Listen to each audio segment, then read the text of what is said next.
નમસ્કાર BB news ગુજરાતમાં હું સુભાષ આપનું સ્વાગત કરું છું। એક તરફ આજે રાજ્યમાં જૂનાગઢ મહાનગરપાલિકા અને 65 નગરપાલિકાના પ્રમુખોની જાહેરાત થઈ રહી છે। તેવામાં પાલિકાના પ્રમુખની વરણી પહેલા જ ભાજપમાં બળવાની સ્થિતિ સર્જાઈ છે। થાનગઢ પાલિકાના ચૂંટાયેલા સદસ્યો ગુમ થયા હોવાના સમાચાર સામે આવ્યા છે। ભાજપના ચૂંટાયેલા સભ્યોને ગાંધીનગર નજીક ફાર્મ હાઉસમાં રાખવામાં આવ્યા હોવાનું જાણવા મળી રહ્યું છે। તમામ સભ્યોના મોબાઈલ ફોન બંધ આવી રહ્યા છે। મળતી માહિતી મુજબ થાનગઢ નગરપાલિકામાં ભાજપમાં હાલ ભડકાની સ્થિતિ સર્જાઈ છે। થાનગઢ નગરપાલિકાના 16 થી વધુ સભ્યો ગાયબ થઈ ગયા હોય એવા સમાચાર સામે આવ્યા છે। હાલ થાનગઢ નગરપાલિકામાં ભાજપનો વિવાદ ચરમસીમાએ પહોંચ્યો છે। સુરેન્દ્રનગરના થાન પાલિકામાં ભાજપ સભ્યોને ભાજપના જ નેતાઓ ઉઠાવી ગયા હોવાનું સામે આવ્યું છે। હાલ ભાજપે અપહરણ કરેલા સભ્યો મતદાન સુધી ન પહોંચે એ માટે આ કૃત્ય કરવામાં આવ્યું હોય તેવા સમાચાર મળી રહ્યા છે। થાન નગરપાલિકાના પ્રમુખ અને ઉપપ્રમુખના નામો ભાજપ પાર્લામેન્ટરી બોર્ડ દ્વારા જાહેર કરવામાં આવ્યા છે, જેમાં પ્રમુખ તરીકે પ્રદ્યુમનસિંહ રાણા અને ઉપપ્રમુખ તરીકે રાજુ અલગોતરનું નામ ફાઇનલ કરાયું છે।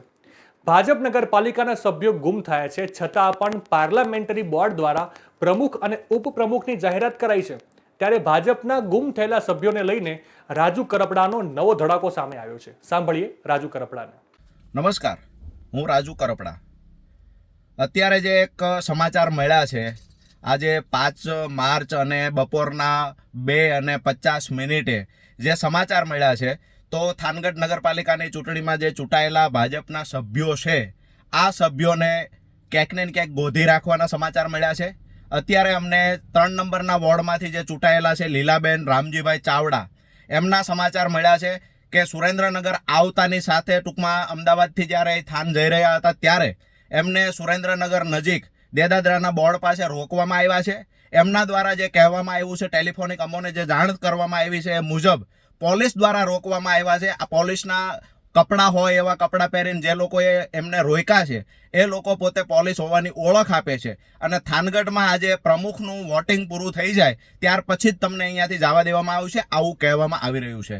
તો ખરેખર ચૂંટણી અધિકારીને પણ નમ્ર વિનંતી કરીએ છીએ, આ લોકશાહીની હત્યા જો કોઈ સત્તા પક્ષ કરવા માંગતું હોય તો બિલકુલ થવી ના જોઈએ। થાનગઢની જનતાએ જે સભ્યો પર વિશ્વાસ મૂક્યો છે એ સભ્યોની સ્વતંત્રતા છીનવવાનું જો કોઈ કામ કરતું હોય તો બિલકુલ સાખી ન લેવાય, ચાહે કોઈ પણ પાર્ટીનો આગેવાન હોય, કોઈ પણ પાર્ટીનો ચૂંટાયેલો નેતા હોય।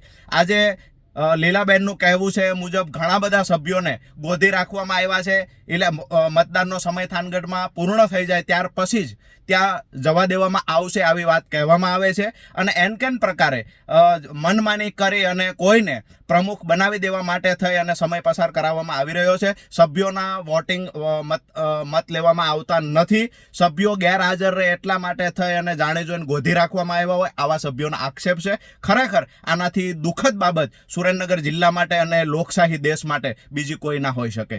સ્થાનિક ધારાસભ્ય શામજી ચૌહાણ જે સભ્યોને લઈ ગુમ થયા હતા તેમને દેદાદરા નજીક રોકી દેવામાં આવતા વિવાદ વધુ વકર્યો છે। કહેવામાં આવી રહ્યું છે કે અમદાવાદ તરફથી પરત ફરી રહેલા નગરપાલિકાના સભ્યોને થાન સુધી ન પહોંચવા દેવામાં આવ્યા અને આ તમામને દેદાદરા નજીક પોલીસ દ્વારા રોકી રાખવામાં આવ્યા। આમ થાન નગરપાલિકામાં પ્રમુખ અને ઉપપ્રમુખ પદને લઈને વિવાદ હવે વધારે વકર્યો છે। નવા સમાચાર નવી અપડેટ સાથે ફરી મળીશું, ત્યાં સુધી મને રજા આપશો। નમસ્કાર।